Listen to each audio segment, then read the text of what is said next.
Hello plants lovers, ये है rain lily flower plant जो कि बरसात में फूलों का राजा है। ये बरसात का पानी पाते ही खूब अच्छे से फ्लावरिंग करने लगता है और खूब अच्छे से इसकी ग्रोथ होती है, खूब ज़्यादा कलियां बनती हैं। अगर आपके प्लांट में रेन लिली में फ्लावर नहीं आ रहे हैं, सिर्फ पत्तियां ही पत्तियां हैं, तो आज ये वीडियो आपके लिए बहुत ही खास होने वाला है। इसमें मैं आपको बताऊंगी कि आप रेन लिली के प्लांट को कैसे ग्रो करें, कितने बड़े पॉट में करें, इसकी देख रेख कैसी करें, इसकी मिट्टी कैसी होनी चाहिए और इसमें फर्टिलाइज़र कौन सा दें जिससे हमारे फ्लावर से खूब भर भर के आए, हमारा गमला फूलों से भर जाए। देखिए खूब सारी फ्लावरिंग हो रही है, नीचे से कलियां भी आ रही हैं और हमारा प्लांट मल्टीप्लाई भी खूब ज़्यादा हो गया है। सबसे पहले तो जानते हैं इसके लिए कौन सा पॉट, कौन सा गमला बेस्ट होता है। इसका पॉट कम गहराई और चौड़ाई में ज़्यादा होना चाहिए क्योंकि इसके बल्ब नीचे से मिट्टी के अंदर मल्टीप्लाई होते रहते हैं। अगर आप 10 बल्ब इतने बड़े पॉट में लगा देंगे तो कुछ ही दिनों में इसमें सैकड़ों बल्ब अपने आप तैयार हो जाते हैं। देखिए यहाँ पर मेरा एक हाइब्रिड रेन लिली का प्लांट है जिसमें कलियाँ आई, फ्लावर खिले और सूख गई। दोबारा फ्लावर खिले, इसके लिए हमें क्या करना होगा। हमारी सबसे बड़ी गलती ये होती है जब फ्लावर खिल के सूख जाते हैं तो इनकी टहनियों को, डंडियों को हम इन्हीं गमलों में लगा रहने देते हैं। हमें करना ये है कि इनको नीचे से उखाड़ कर हटा दें। अगर नहीं हटाएंगे इसमें सीड पॉट बनने लगते हैं और फ्लावरिंग प्लांट देना रोक देता है। इसकी मिट्टी को बहुत ही वेल ड्रेन बनाएं, कंपोस्ट रिच बनाएं और इसमें फास्फोरस की मात्रा को बढ़ाकर ऐसी मिट्टी बनाएं। देखिए जितने भी सूखे हुए फ्लावर की टहनियाँ थी सभी को हमने निकाल लिया है, इनसे हटा दिया। अब आगे चलकर इनमें खूब सारी नई नई कलियाँ उभर कर आएंगी। रेन लिली की कई वैरायटी है जो सिर्फ बल्ब से ग्रो होती है और किसी किसी प्लांट में सीड भी तैयार हो जाते हैं। ये देखिए हाइब्रिड रेन लिली है जिसमें सीड पॉट बन रहे हैं पर आगे चलकर ये सूख जाएंगे, सीड्स नहीं तैयार होंगे। इसमें मैंने कभी भी सीड बनते नहीं देखा है, सीधे नीचे से बल्ब ही मल्टीप्लाई होते हुए देखा है। इसी तरह आप सीड का लालच ना करते हुए अपनी सारी टहनियों को यहाँ से हटा दें। देखिए इन सभी को हटाने के बाद एक काम हमें और करना होगा जिससे हमारे प्लांट में बहुत ज़्यादा भर भर के फ्लावरिंग आएगी। इसकी जितनी भी पत्तियां हैं, लीव्स हैं, सभी को हम नीचे से 3 से 4 इंच छोड़कर हम इनको सभी को कट कर देंगे जिससे हमारे प्लांट की ग्रोथ इन पत्तियों में ना जाकर इतनी सारी एनर्जी, सारी ग्रोथ फ्लावरिंग को बनाने में, कलियां प्रोड्यूस करने में प्लांट लगा देगा। देखिए हमने सारी पत्तियों की छटाई कर दी है। अगर ना करते ये पत्तियां सिर्फ बढ़ती रहती और फ्लावर्स हमें ना मिलते। ये भी आपको ध्यान देना होगा। अगर आपके प्लांट में खूब सारी पत्तियां भर गई हैं उनको हटा दें। हटाने के बाद इनमें हल्की सी गुड़ाई कर दें और इनको 6 से 7 घंटे की फुल धूप में रखें। देखिए यहाँ एक प्लांट मेरा कम धूप में पड़ा हुआ था, शेडी एरिया में था, जहाँ देखिए इसकी ग्रोथ रुकी हुई है, ना ही फ्लावर आ रहे हैं, ना ही ज़्यादा कलियाँ बन रही हैं। और देखिए कितनी सारी घास इसमें उगाई है। ये अपनी जड़ें खूब अच्छे से मिट्टी में फैलाए हुए हैं।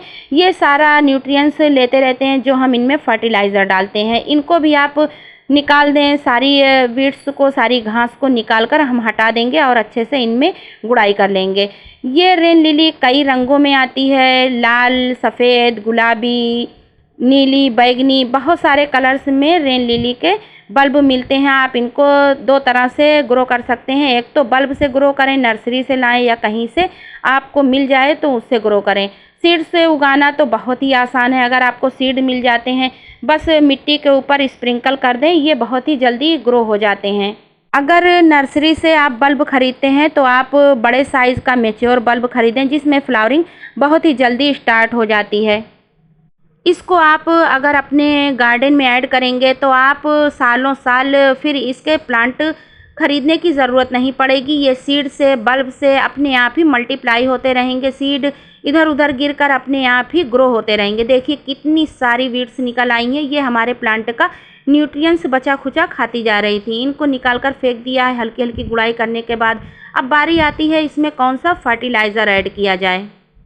गुड़ाई करने के लिए इसमें जगह तो होती नहीं है तो हम किसी फोल्क की मदद से, कांटे वाले चम्मच की मदद से हल्की हल्की सी, जहाँ जहाँ पे आपकी मिट्टी खाली है, जगह है, वहाँ पर गुड़ाई करके हल्की सी इसमें हम एक ऐसा फर्टिलाइज़र ऐड करेंगे जिससे हमें अपने प्लांट्स में बार बार अलग अलग फर्टिलाइज़र को देने की ज़रूरत नहीं पड़ती है। इस फर्टिलाइज़र में सभी कुछ मिक्स है, फास्फोरस, पोटास, आयरन, कैल्शियम और भी जितने नाइट्रोजन सभी इसमें मिक्स हैं। ये है मिक्स फर्टिलाइज़र। इसको आप जब सीड भंडार की दुकान पे जाएंगे या फर्टिलाइज़र वाली दुकान पे जाएंगे तो ये आपको दानेदार फॉर्म में मिक्स फर्टिलाइज़र आपको बहुत ही आसानी से मिल जाएगा। इसमें phosphorus, potassium, potash, zinc, magnesium, iron और नाइट्रोजन सभी इसमें मिक्स है, इसलिए आपको बार बार इसमें फर्टिलाइज़र देने की ज़रूरत नहीं पड़ती। एक ही फर्टिलाइज़र से आपके सारे काम हो जाते हैं। देखिए हमने हल्के हल्के से गुड़ाई इसमें कर ली है।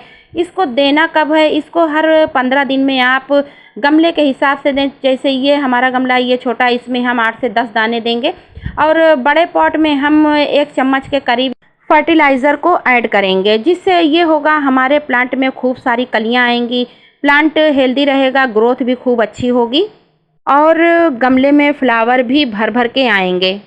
क्योंकि इस फर्टिलाइज़र में फास्फोरस बहुत ज़्यादा है, जो कि हमारे बल्ब वाले प्लांट के लिए बहुत ज़्यादा फ़ायदेमंद है। बल्ब वाले प्लांट में हमें फास्फोरस रिच फर्टिलाइज़र डालना चाहिए, जिससे हमारे प्लांट में खूब अच्छे से फ्लावरिंग होती है।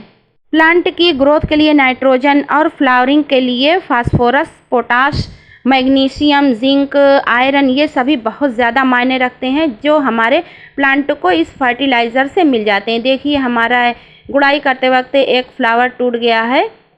अब चलिए इसमें ऐड कर देते हैं फर्टिलाइज़र। बड़े गमलों में 1 चम्मच डालेंगे और छोटे गमलों में आधा चम्मच के करीब हम इस फर्टिलाइज़र को स्प्रिंकल कर देंगे और वाटरिंग कर देंगे। ध्यान दें, कभी भी आप रेन लिली के प्लांट को शेड में ना रखें, डायरेक्ट धूप में रखें, क्योंकि ये बारिश का प्लांट है। जैसे ही बरसात का पानी पाता है इसमें फ्लावरिंग भर भर के स्टार्ट हो जाती है।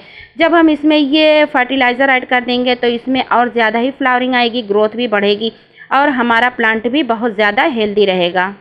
इस फर्टिलाइज़र का इस्तेमाल आप फ्रूटिंग, फ्लावरिंग, वेजिटेबल्स प्लांट में भी कर सकते हैं। अगर मेरी बताई गई जानकारी आप लोगों को ज़रा भी पसंद आई हो तो वीडियो को लाइक करें, दोस्तों में शेयर कर लें। ऐसे ही गार्डनिंग से रिलेटेड जानकारी भरे वीडियोस देखने के लिए आप चैनल पर बने रहें। अगर मेरे चैनल पर नए हैं तो प्लीज़ मुझे सपोर्ट करने के लिए मेरे चैनल को सब्सक्राइब भी ज़रूर कर लें। टेंशन फ्री गार्डनिंग करें, हेल्दी रहें और अपने गार्डन को फूलों से लहलहाते रहें। चलिए मिलते हैं अगले वीडियो में किसी और नई जानकारी के साथ। हेल्दी नेचर और हेल्दी लाइफ।